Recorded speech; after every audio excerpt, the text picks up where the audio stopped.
नमस्कार, news India के Facebook page पर आप सभी का स्वागत है। आपके साथ मैं हूं निदा अहमद और मेरे साथ हैं हम न्यूज इंडिया के लोग, यानी कि मेरे साथ मेरे को एंकर्स। दरअसल इस वक्त हम आपको मिलवाते हैं अपनी टीम की एक ऐसी शख्सियत से जिसके बारे में आप लोगों का जानना बहुत जरूरी होता है। लेकिन आज हमने थोड़ा सा बदलाव किया है, क्योंकि आज एक ऐसी शख्सियत का जन्मदिन है जिसे पूरा देश मना रहा है। जगह जगह से बधाइयों का तांता लगा हुआ है। आप समझ ही गए होंगे कि मैं किसकी बात कर रही हूँ। जी हाँ, मैं बात कर रही हूँ देश के प्रधानमंत्री नरेंद्र मोदी की। तो सबसे पहले न्यूज इंडिया के परिवार की तरफ से देश के प्रधानमंत्री नरेंद्र मोदी को जन्मदिन की हार्दिक शुभकामनाएं। बिल्कुल दोस्तों, तो प्रधानमंत्री नरेंद्र मोदी का 71वां जन्मदिन और पूरा देश उसे अपने जन्मदिन की तरह सेलिब्रेट कर रहा है, क्योंकि प्रधानमंत्री नरेंद्र मोदी जिस शख्सियत के तौर पर सामने उभर कर आए हैं, ऐसा लगता है कि पूरा देश उनके हाथों में महफूज है। एक राष्ट्र नायक बनकर वो उभरे हैं। जिस तरह के फैसले उन्होंने प्रधानमंत्री बनने के बाद से लिए हैं, बिल्कुल। तो कुल मिलाकर के देखें तो इसी जज्बे को सलाम करने के लिए, उनके जन्मदिन को सेलिब्रेट करने के लिए हमने भी एक नई सीरीज की शुरुआत की। अलग अलग पहलू जो उनके रहे, राजनीतिक और व्यक्तिगत जीवन के रहे, वो तमाम चीजें हमने अपने दर्शकों तक पहुंचाई है। वो एक लंबी सीरीज है। करुण जी, आप वो सीरीज के बारे में बिल्कुल इसके बारे में हम बताएंगे, लेकिन अनुज जी, जिस तरह के अनुभव आपके रहे हैं जरा वो भी शेयर करें। बिल्कुल करुण जी, दरअसल क्या है कि अलग अलग प्रोड्यूसर्स ने हमारे अलग अलग शो डिजाइन किए प्रधानमंत्री नरेंद्र मोदी पर, जिनके नाम आप जरूर बताइएगा दर्शकों को। लेकिन मेरे जो प्रोड्यूसर है उनका नाम है मुजम्मिल अयूब। उन्होंने राष्ट्रवाद को लेकर और बहुत शानदार शो बनाया। उन्होंने मोदी भी हो तो मुझसे भी करवाया तो हाँ, बहुत टाइम लगा था आपको, बहुत सारा व्यू था उसमें। तो उसके बारे में हम बताएंगे, लेकिन जल्दी से अब उन प्रोड्यूसर्स के नाम आप मैं बताता हूँ। उसके बाद जो है उस पर विस्तार से चलेंगे। दिल तो मोदी है जी, ये आनंद सिंह हमारे प्रोड्यूसर, उन्होंने बनाया था। बहुत मेहनत की थी उन्होंने। साथ ही मुजम्मिल का नाम लिया उन्होंने मोदी का राष्ट्रवाद, जिस तरीके से अभी ऐसा लगता है कि लोगों के रग रग में राष्ट्रवाद बहता हुआ दिखाई पड़ रहा है, ये किस तरीके से आया, मुजम्मिल ने उस पर बहुत काम किया। इसकी एंकरिंग मैंने की थी देखिए, इन्हें याद है। और वो जो है वो टीवी पर लगातार आप देख भी रहे होंगे उसे। साथ ही राष्ट्र नायक भानु प्रकाश ने इसे बनाया था, और राष्ट्र नायक पर भी कुछ वॉइस ओवर्स भी हमने किए और आप लोगों ने उससे जरूर जुड़े होंगे। बिल्कुल, सत्ते पे सत्ता एक ये भी शो था, और शायद आपके पास भी कुछ लिस्ट है यहाँ पर। बिल्कुल, मेरे पास भी लिस्ट है। दरअसल इन सब के पीछे बताने का मकसद जो है वो ये है कि हमारी पूरी टीम पूरी मेगा प्लानिंग के साथ, मेगा कवरेज के साथ लगी हुई थी पिछले काफी दिनों से। और ये वो लोग होते हैं जो कैमरे के पीछे होते हैं, लिहाजा इनकी मेहनत का जिक्र करना बहुत जरूरी हो जाता है। और हम न्यूज इंडिया के लोग के जरिए उन्हीं से इनको रूबरू कराते हैं, मिलवाते हैं। मोदी की महासाधना ये भी हमारी सीरीज का एक हिस्सा है, जिसको नवीन जी ने प्रोड्यूस किया। लेकिन इन सबके साथ साथ यहाँ पर जिक्र करना उन बच्चों का भी बहुत जरूरी हो जाता है। प्रोड्यूसर्स, एंकर्स, रिपोर्टर्स के अलावा एक टीम जो होती है वो होती है हमारी प्रोडक्शन की टीम। बिल्कुल। और उसमें बच्चे कौन कौन से थे, किस किसने क्या क्या काम किया है, मैं चाहूंगी कि आप एक बार जरा जी हाँ, वो है अली अनवर है, लक्ष्मण है, पूजा कुमारी, श्रुति ठाकुर। यानी हमें जब भी स्क्रिप्ट की जरूरत पड़ती थी, एंकर लिंक्स के बारे में बात होती थी, किस तरीके से उसकी पैकेजिंग होगी, किसी एक से आप पूछ ले, ये सारी जानकारी आप तक पहुंच जाएगी। ग्राफिक्स टीम की हम बात करें तो उसमें सत्यम ने बहुत अच्छा काम किया है। वीडियो एडिटर तेजा और जीतू रहे। इसके अलावा प्रोमो टीम की बात करें, कपिल त्यागी, प्रतीक आनंद, ये लोग मतलब पूरी एक टीम वर्क, एक फैमिली के मेंबर की तरह मोदी जी के बर्थडे को अच्छे से सेलिब्रेट करने के लिए न्यूज इंडिया का पूरा परिवार जुट गया था। बिल्कुल कुंदन, कुछ खास फीलिंग भी थी उनमें से, जो प्रतीक या कपिल की बात हुई थी। बिल्कुल। देखिए, लगातार हम टीम के तौर पर काम कर रहे हैं और सबके साथ आपको काम करना पड़ता है। जो स्क्रिप्ट राइटिंग जो लोग करते हैं, प्रोड्यूसर्स होते हैं, वो क्या सोच करके आपको पैकेजिंग करना चाहते हो, व्यू में भी वो फील डालना पड़ता है। हमने एक व्यू किया पूरी सीरीज का, जो थी मोदी की महासाधना, जो एपिसोड था, जो उसमें एक फील थी, उनकी आराधना की जो फील थी, शिव और शक्ति की जो आराधना वो करते हैं, वो फील थी। उसको आपको समझना पड़ता है। प्रोड्यूसर से जब हम बात करते हैं, बताते हैं कि देखिए हमें ये बताना है, तो उस फील के साथ हमने व्यू किया, फिर उसकी एंकरिंग की गई। तो बहुत अच्छी सीरीज रही हमारी।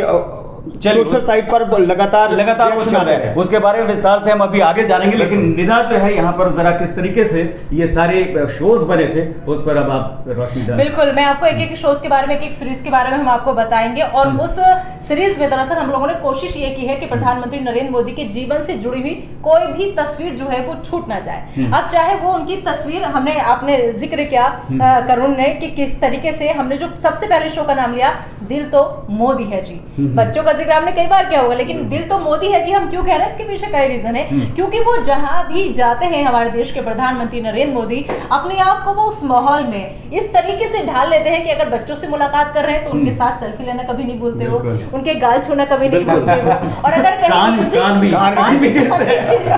और अगर म्यूजिक का कोई प्रोग्राम है वहां पर तो संगीत बजाना हो, ड्रम बजाना हो, कोई सी भी धुन हो, सब उनको बजानी अच्छे से आती है। इसके अलावा अगर हम बात करें कुदरत प्रेम की, तो वो भी हम लोगों ने देखा, काफी उनकी तस्वीर वायरल हुई किस तरीके से मोर को वो दाना खिलाते हुए नजर आए, तो वो भी उनका प्रेम जग जाहिर है। लिहाजा हर पहलू पर बात करना उनके लिए बहुत जरूरी हो जाता है। चाहे उनके बारे में हम कोई सी भी उनकी तस्वीर उठाएं, हर तस्वीर के पीछे एक इतिहास छिपा होता है, हर तस्वीर अपने आप में कुछ न कुछ कहती है। बिल्कुल, और इसी तरह मुजम्मिल अयूब ने जो शो बनाया वो बहुत शानदार, उन्होंने जो मोदी का राष्ट्रवाद, और उन्होंने उस शो की शुरुआत की वो छोटे से बच्चे की फोटो से जिसमें वो वर्दी पहने हुए बैठे हुए हैं। आप सोचिए कि जब वहां से मुजम्मिल अयूब ने वो शो की शुरुआत की और वो आखिर तक ले गए, अनुच्छेद 370 तक ले गए, पूरे शो को एक माला में पिरोया उन्होंने, धीरे धीरे कैसे कैसे नरेंद्र मोदी की जो जर्नी है वो आगे बढ़ी है। उसमें कई सारी बातें, उन्होंने 56 इंच के सीने की बात की जो उन्होंने मन से भाषण दिया था, उसके बाद बहुत बहुत वायरल हुआ था वो और बहुत फेमस हुआ था।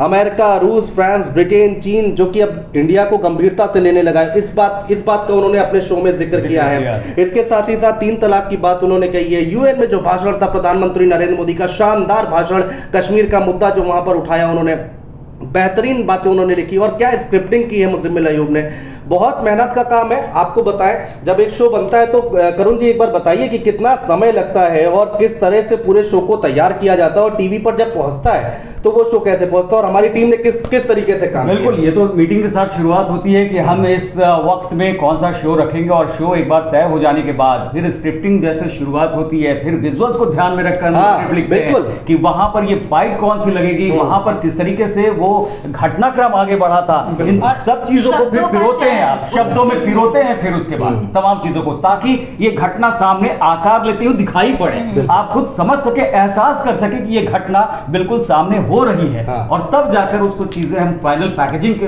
उसमें ढालते हैं, और तब जो है आप स्क्रीन पर उस पूरे पैकेज को बिल्कुल बिल्कुल। और राष्ट्रनायक की बात करूंगा, आपने किया इसके बारे में और बताइएगा। एक जल्दी से जरा मैं बता दूं कि भानुप्रकाश जी ने जो तैयार किया कि सरहद के पार जो हिंद का दम दिखा, प्रधानमंत्री नरेंद्र मोदी जब से उन्होंने प्रधानमंत्री पद की शपथ ली उसके बाद से ऐसा लगा कि हिंदुस्तान बिल्कुल बदल गया। पहले ऐसा लगता था कि हम बैकफुट पर खेल रहे हैं, बिल्कुल, लेकिन ऐसा लगा कि कोई आया है कि अब हम फ्रंट फुट पे जाकर खेलेंगे, और तुम अगर कुछ गड़बड़ी करोगे, अगर आतंकियों को भेजोगे, लॉन्च पैड पर आतंकियों को तैयार करोगे, वहां से धकेल दोगे हमारे यहाँ, वो यहाँ काम करके चले जाए, और फिर हम जो है यूएनओ में जाकर बातचीत करते रहे।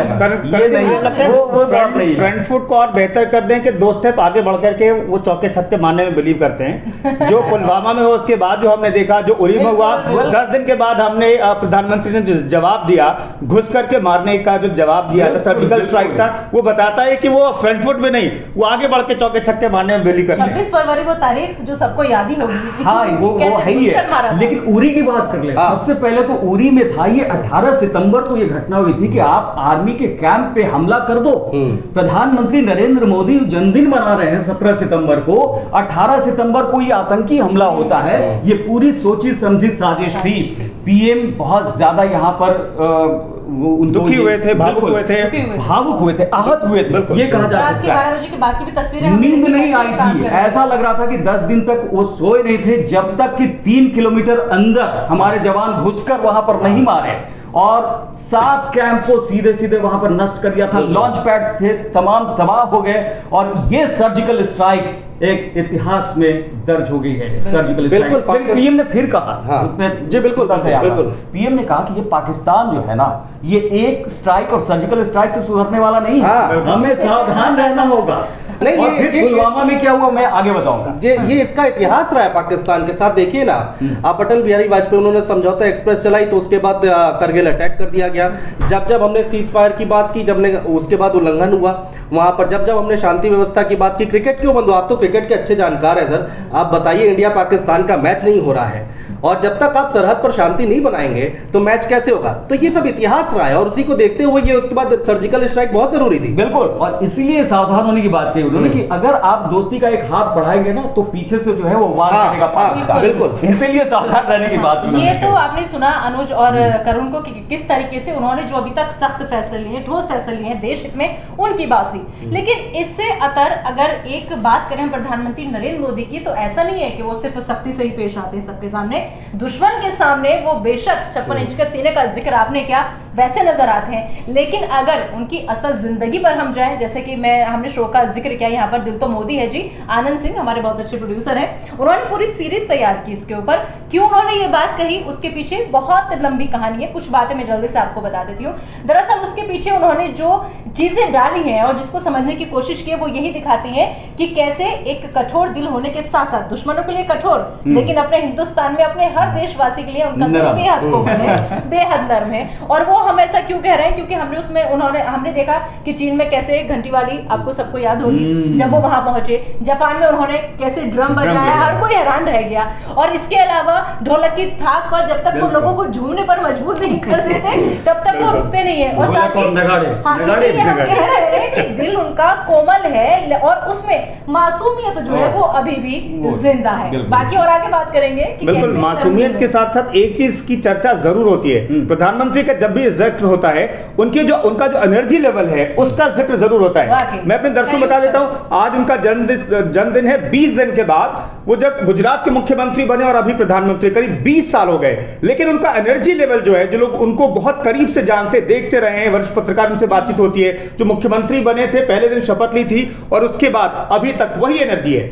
आखिर ये एनर्जी आती कहां है? इसके पीछे उनकी जो साधना है, शिव की साधना है और माता में जो विश्वास है वो उनको एनर्जी देती है। योग से एनर्जी मिलती है उन्हें। योग को तो विश्व प्रसिद्ध कर दिया उन्होंने।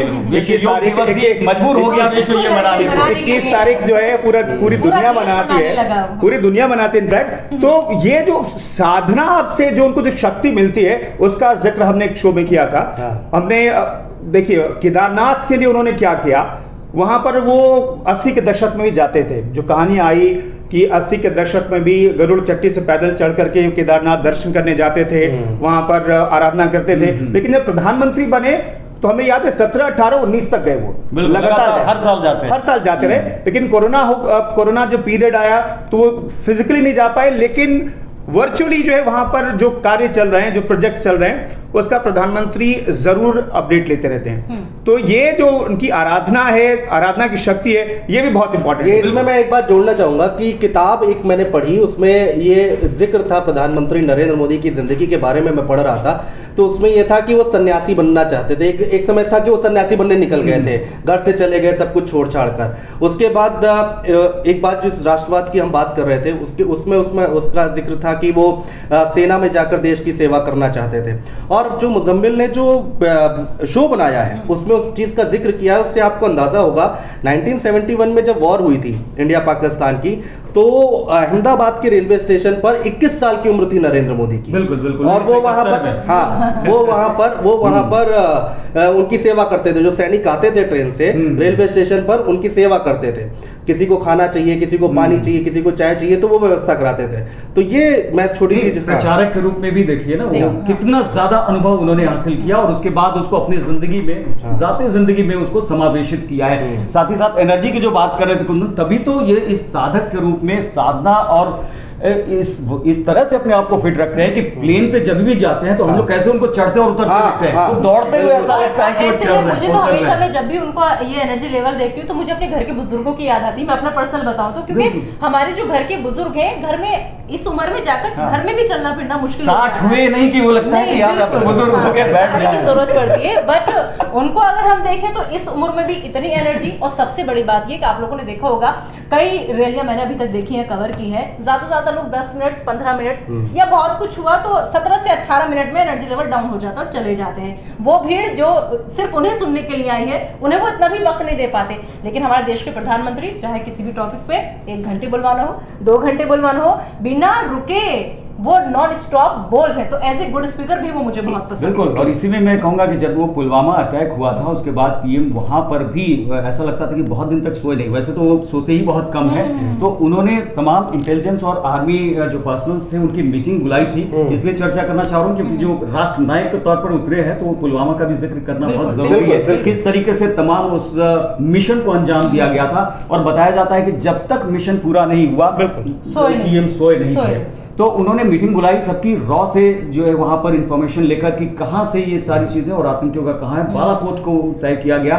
उसके बाद यहां से मिराज 2000 में स्पाइस 2000 जो मिसाइल्स थी उनको लोड किया गया।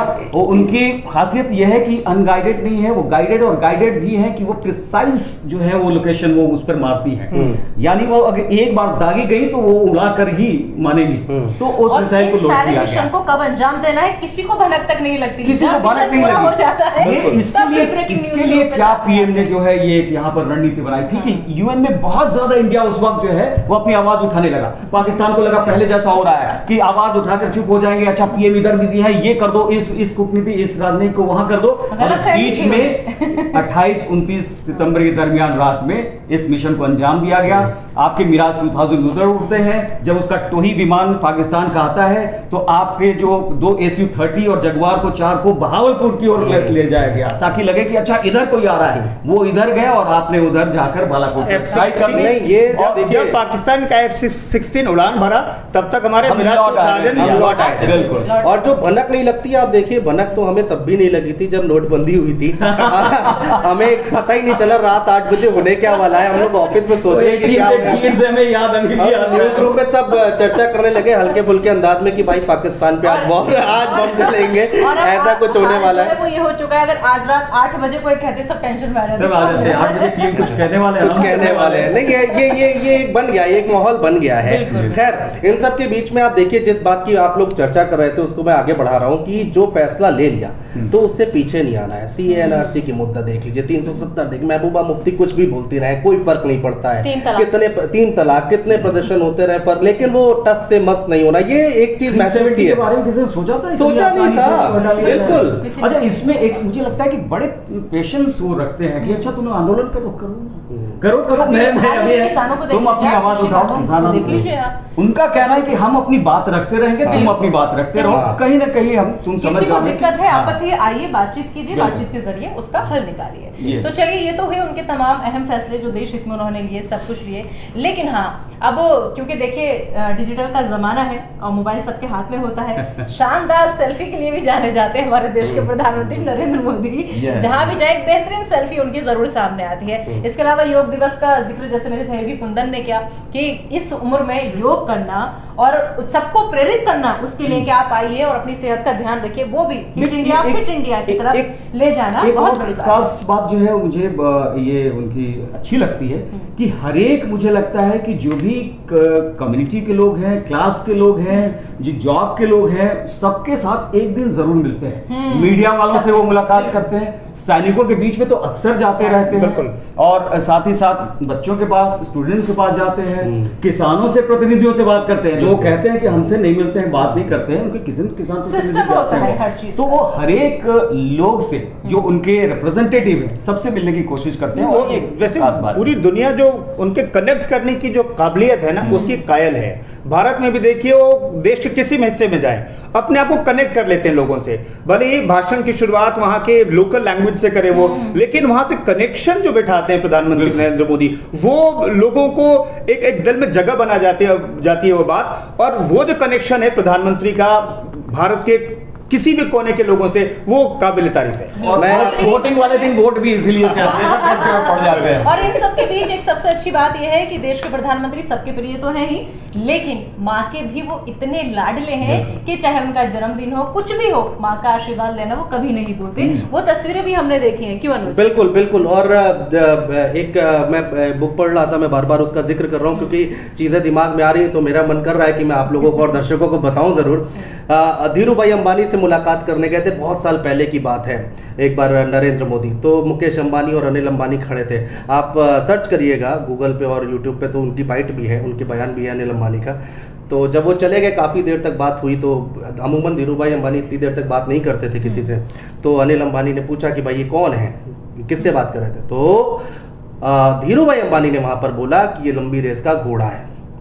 आप सोचिए इस वक्त वहां धीरू भाई तो निश्चित तौर पर बहुत बड़े पारखी थे और किस तरीके से उन्होंने अपने भी कारोबार को आगे बढ़ाया था। तो ये एक बहुत दिलचस्प बात उसमें से निकल कर आई थी। ऐसे बहुत सारे किस्से हैं, बहुत सारी ये बातें ट्रेन से जा रहे थे और ट्रेन में एक हाँ। महिला के साथ दो महिला जो बहुत अनकंफर्टेबल थी, वो कहानी बहुत आती थी। बहुत उसके आती। बाद उन्होंने उनको दिया अपना परिचय। हाँ। तो उसके बाद जब उन्होंने खंगाला तो पता चला कि अरे तो गुजरात के हैं। जब अटल जी ने इनको गुजरात भेजा, जब गुजरात भेजना था, तब एक वरिष्ठ पत्रकार थे, तो उनकी डेथ हो गई थी, तो शायद वो उनके अंतिम संस्कार में थे। तो अटल जी का शायद फोन आया, तो उन्होंने कहा कहाँ हो? तो उन्होंने कहा मैं शमशान घाट में हूँ। कह रहा ठीक है, आके मिलो मेरे से जल्दी।